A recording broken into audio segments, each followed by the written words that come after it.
olona bitika lary zandro defa tsy nahitany lalako ombany tsy mboatra ny olona rehetra fa niaina tany ambany tanàna ny tanany latsy malefaka sady maloto lalandava taraiky tao anaty aizany zandratra am'izao mbola tsy nahitana zava vao mangiran-dratsy defa iny lafa miady amin'ny fiainana tsy tapaka tsy namana mba ianteherana sy hitarainana mitaraina ny tany zay anao zay sokajiana amin'ny fiainany lahy ka moto raisy reny tsy mba nananana bavy tsy nanana rahalahy zanaky ny lalana tanaty fahorina fiainany rehetra tsy mba nisy fifaliana tsisy nianteherana nananatra ny teny fa nanarana azy daholo ry dada sy ry neny nefa izy tsy mba kivy tamy zavatra nitrangana de kompony ary ny fiainany fa hoe betsaka ny banga sahirana mafiady tsy mba nisy ny andro miratra nandady sy nitrakana de betsaka ny kozety sy ngezaka ny okolo na ilikiliky izy teo anivo ny fiaramonina fa manatena fone rehefa orina ny ainany tsy maintsy mbolo fone tsisy nanomera mba nilaza fa hoe nona ny fiainany lery mangidy fa tsy mamy lavitry ny tsikitsiky fisanandro de tomany reo zavatra ny anjady azo ny tantaraiko tira tsisy trano alofana fanaty sordir Si fidi ni was piane tonta tawanati ni magidi sini sini mam si fidi ni wasi piane tonta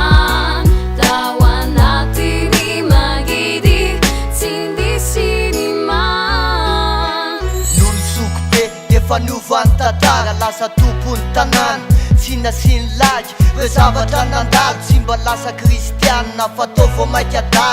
dalo yeah nanovany fisainany re fizalinany ainany taloha ianao ve mba nafoy tamin'izy le nangataka fahiny fa zay le hoe tsy vidiny nampitandro filaminana aza tsy asiny vidiny am'izao mandroba sy migiafy rehefa tsisy vola defa laingy anina fafy fahorina ho azy fa fifaliana ho any la mijery sy mitsara tsy vidino azy zany e tsy ambitambitambitambola fazazany tsisy mba nanoro ratsy sy mitsara mafy taminazy te tatany fa tsy mora niala zordira de nakany atamory Fidi was piane tonta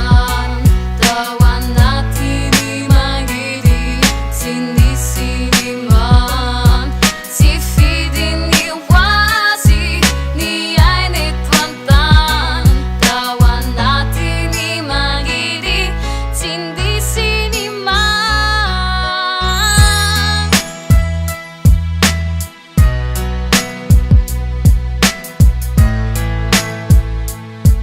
Cindy City Mom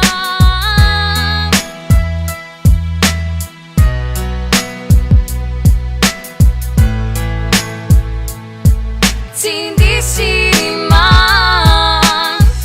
tantaram-piainana zandry kely notsoana avy amin'ny tantara tena nisy natao ampisaintsaina ny tsirairay avy aty amin'ny revolta